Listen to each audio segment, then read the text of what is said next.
You would have noticed that the shape of Arabic letters change.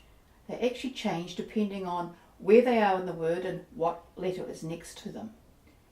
In this video, I want to look at 3 letters which form a family: ba, ta and tha.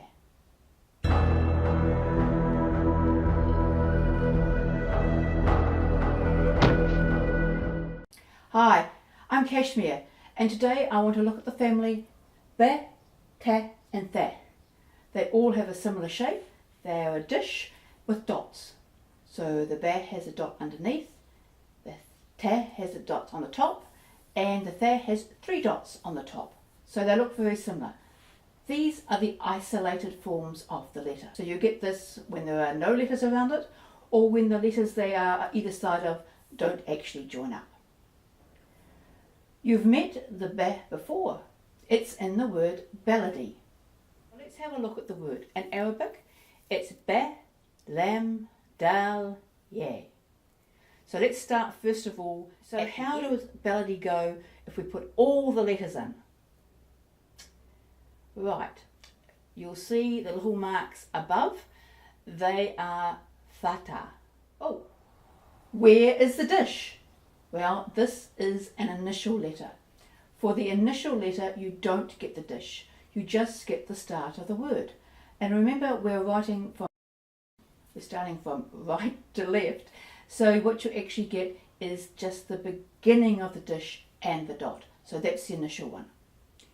If we want to see what happens in the middle, what they call a medial letter, we have the word shabi. And you'll see that I spell the word shabi with a backwards apostrophe. I use that for the ain. That's that funny looking thing there. So when it's in the middle, the dishness really disappears. And in fact, in some fonts and in handwriting, all you get is actually just a little bump above the line, but with the dot. Those dots are really important. It helps you work out what the letter is. At the end of the word, we have the word kalab, meaning dog. For example, dog, heart. Quite a bit of difference. So it does make a difference if you use a Q or a K. You'll see that the final form is very similar to the isolated form. It just has that little tail. So let's get on with the next letter. Our next letter is the letter ta. This time the dot isn't below, it's above, and there are 2 dots. We've met this already in the word taqsim. A quick comment on the transliteration. It is not done with an X. There are no Arabic letters that are transliterated with an X. It's our good old friend Khof again. So you see it works very much like the ba, same sort of idea. When it's an initial letter, you've got the same shape, you just got that little half a dish, but you've got the 2 dots. Now let's put it into the middle of a word. You've seen this already in the word sitta, 6. Hamsa, sitta, sabba. And here we have just a little bump, or a big bump. So that's what we have. It looks very, very similar to the ba, except for we've got 2 dots above instead of 1 dot below. Let's see if we can find one at the end. I would have said this, but I don't think I wrote it. It's the word bint. This means a daughter or a girl. And you'll see that it is the same sort of shape. It looks a bit like an isolated one, but with a tail. And unlike the ba, it's got 2 dots above. Moving right along to our tha. Here we are. This is a 3-dot version. A word that starts with th would be the word thobe. So here we have thobe. That's that long sort of dress-like garment. You've also seen it in the word thalatha. But the problem is that some of the numbers actually use the letter tha. And it's one of those letters that gets pronounced differently in different places. So in standard modern Arabic, like you would see in Lebanon, for example, it's pronounced th. But other places it can be pronounced as a t or even a s. You've heard of this before. Kulthum, that's the standard pronunciation.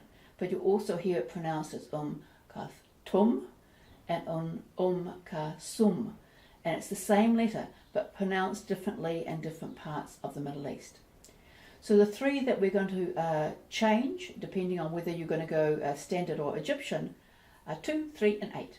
So it can be either ithnain or ittain. 3 can be thalatha or talata. 8 can be thamania or tamania. In thalatha, you will see it at the beginning and the middle of the word. So you'd be expecting to see the medial form. But wait up, that looks like 2 initials.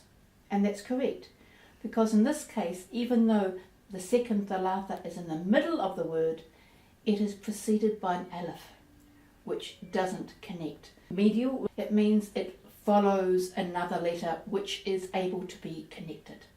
An aleph cannot be connected. So we just have 2 initial forms of the letter.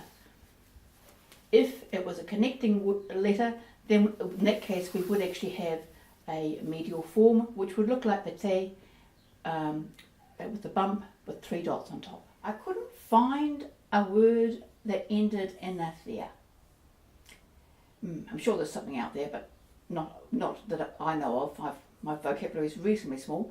So if it did exist, it would end up looking very much like a final letter for te. That is, it would be a dish with a little tail, and it would have 3 dots on top instead of the 2 dots. So that's what it would look like. So here's the whole family.